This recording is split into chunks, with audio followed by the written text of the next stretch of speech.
It was just because it was like super technical, like for a motorbike, right? Yeah, watch yeah. out, watch out. And then the problem would be that once I had so much speed, you just can't wipe it. So you just got to be like, I'm coming in. Yep, yep. You grab the brakes and the whole bike goes down. Oh, and yeah. It just swipes out from underneath it. Oh man, I've been telling Pete I'm quick downhill, and I think today he was like, He said as much here a second ago. He said Nathan was just sending it on the downhills. We were hooting and hollering and all that. Yeah. but this is my favorite race so far. Yeah, hold that for me. Definitely. Love that.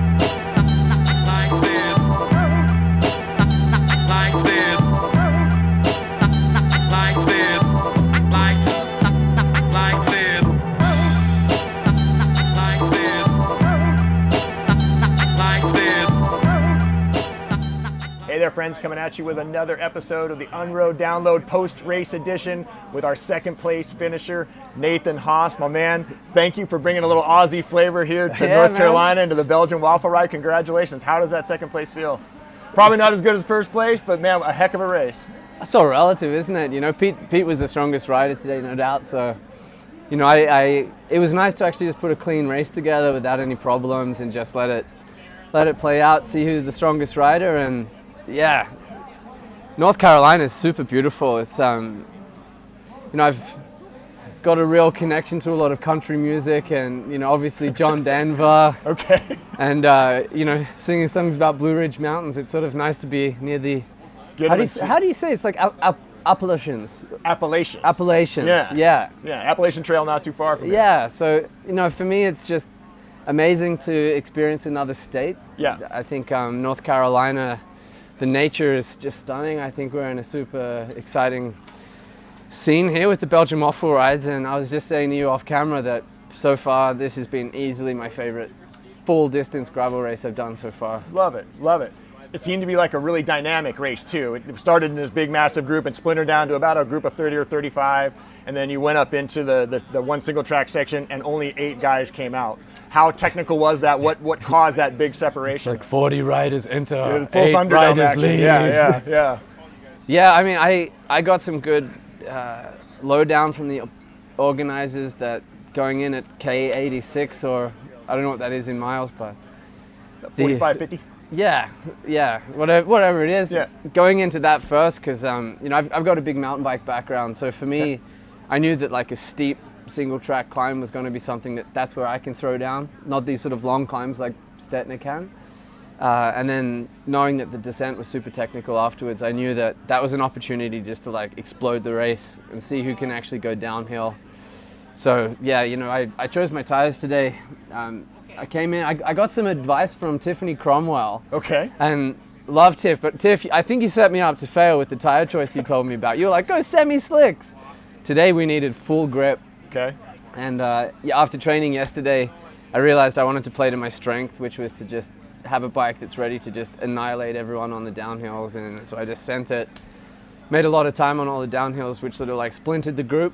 And then for me, it was really just, you know, buckle in when Paul Voss and Stettner attack on the climbs. Yeah. And, you know, to get second was just a real treat, to be honest. You talk about the bike. You mentioned off camera too that this beautifully painted custom Colnago, this is the last time it's going to race. Yeah, it's almost a sad story, right? Right. Because I've fallen in love with it, but we, not to talk down at Belgian Waffle Ride, but we really made this as a project for Unbound. Sure. It's the Kansas State flag colors, and it has the Kansas State motto on the top. And we wanted to bring something back, and the early 90s Colnago for me was the most iconic bike of all time. Yeah. So that was our inspiration, and this is bike 2 of 5 for the season. So we've got 5 kits, 5 bikes coming out. This is number 2, and I hope they keep all the dirt on it when they hang it up in the Colnago Museum. It's really an epic way to celebrate the bike and the achievement here today. I kind of hope so too. I think it's adds a certain gravel flair to it. Absolutely. But you know, Colnago's a heritage brand with a lot of history, and you know, it's for me as a rider, I feel quite honored just to be part of an evolving history, and you know what we're doing this year with this really fun project. It's you know, I'm a bit humbled that I get to be part of it, because for me, Colnago was always the bike when I was growing up that I was like, oh my God, this is amazing. So we're doing something fun, and it's also nice for a heritage brand to get into like a new evolving fun sport. And we're, in a way, we're trying to change people's relationship to the brand. You're coming off a really big block of racing. Any time off in the future? Where are you gonna go the next few weeks? Actually, it's straight back to it. So I've got a day with my family in New York tomorrow, which is going to be nice. It's my favorite city in the world. Okay. Have a lot of fun when I'm there. So I'm there with my family for a day, and then we go back to Europe.